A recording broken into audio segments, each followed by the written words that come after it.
super, super thick either. Getting that aside and taking out some spring onion as well. Taking the rubber bands off of the green portion of the green onions.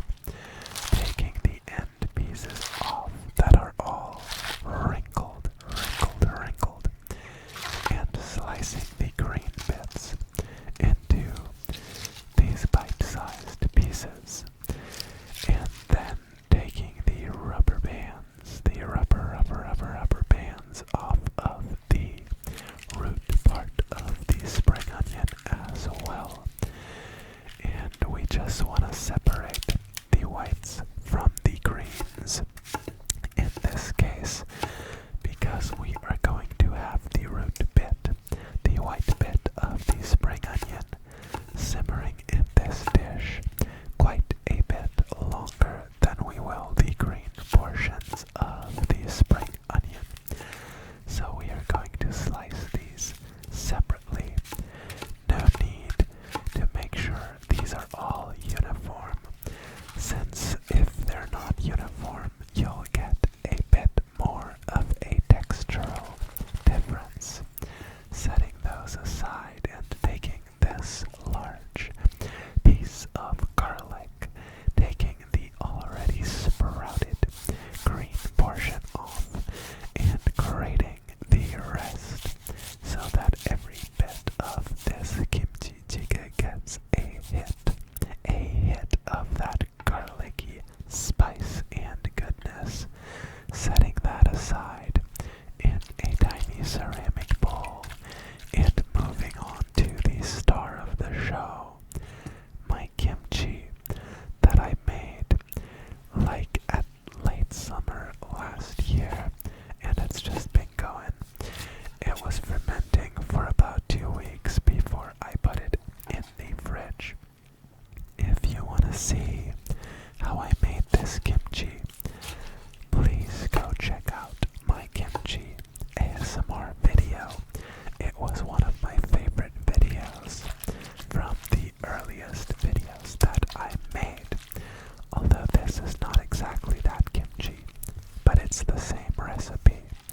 We're slicing that up, and we already removed most of the kimchi liquid, but that was just so we could slice it more easily. Now cleaning up the leftover kimchi juice and bits off of the cutting board, giving that a spritz with some sanitizer, although there's really no need, and wiping it clean. Now slicing up a block of tofu. I am using some firm tofu in this case, although the more classic would be some silken tofu. I just prefer the more firm kind, and also I couldn't get any silken tofu. Now we are going to prepare our rice. I am using a short grain Japanese rice for this side, and we are putting all of that into the pot made for my rice cooker, making sure to give that a good rinse, using our hands to remove the excess starch off of the grains of rice. But in this case, instead of throwing away the starchy water, we are actually going to use this as the water for our kimchi stew. So since that wasn't quite enough, I'm giving it another rinse to get some more starchy water, and now rinsing the rice clean before adding the same amount of water as we have rice, and starting the rice cooker. Now in my big cast iron pan, I am adding a splash of oil, as well as our pork belly slices,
using a powdered Japanese dashi, which will give this dish a bit of a different flavor profile than it would typically have. But I'm sure it will turn out delicious either way.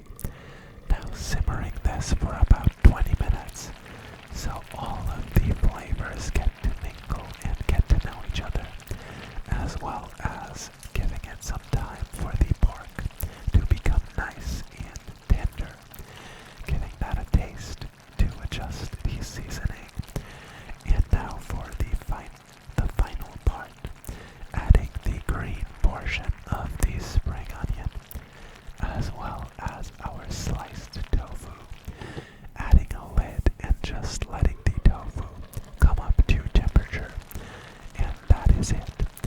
Our dish is done. This is super quick and easy, and I encourage you to make it as well. Now here is the eating section.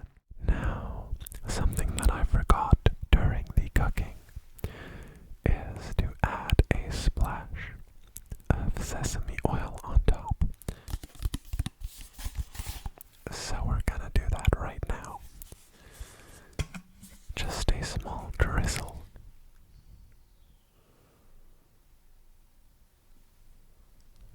Let's grab some and put it on this plate.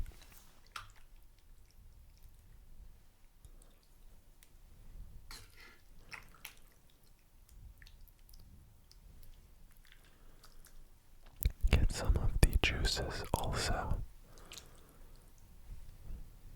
And some tofu. Here we have our Kimchi Jjigae. Kimchi Jjigae. Kimchi Jjigae. Let us have a taste.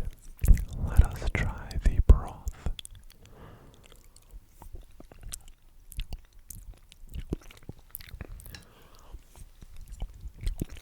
Immediate first thought. It kind of reminds me of a tomato soup, which is super weird because there is no tomato in there, but still the flavor of the soup is kind of tomatoey to me. I don't know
is actually hitting me quite a bit.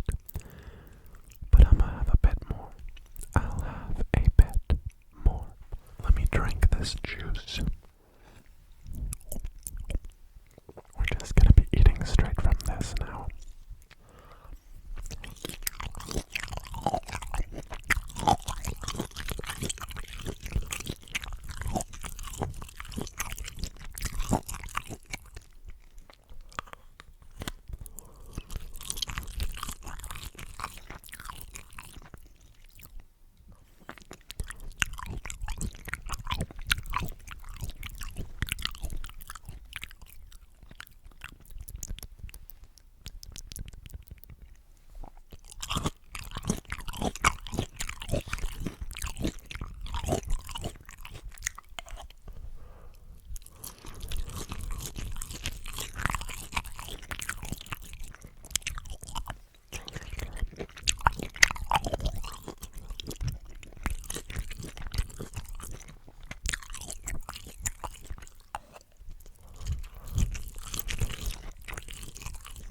In a way, this was the perfect dish to make today for two simple reasons. The first being, it's super delicious, and the second being that I have copious amounts of kimchi that I have no idea what to do with, because the last time I made kimchi, I made like an entire laundry basket full, and so I still have like 4, maybe 5 kilos of kimchi in my fridge, and this is an amazing way to use it up, because I don't eat kimchi as a side that often. I do sometimes, but it kind of has to fit the vibe of the main dish.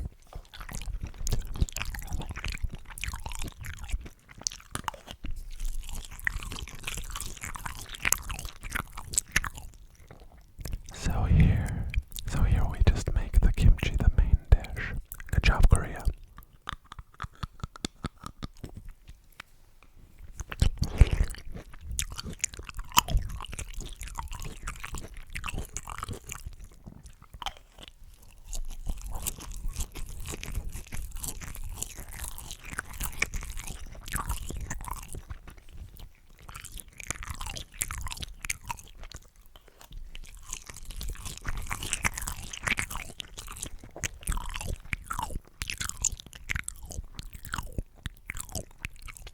Okay, my lovely people, we're actually gonna call it right here. I'm gonna have one final bite for you, obviously, but I hope you enjoyed this video. This is an easy dish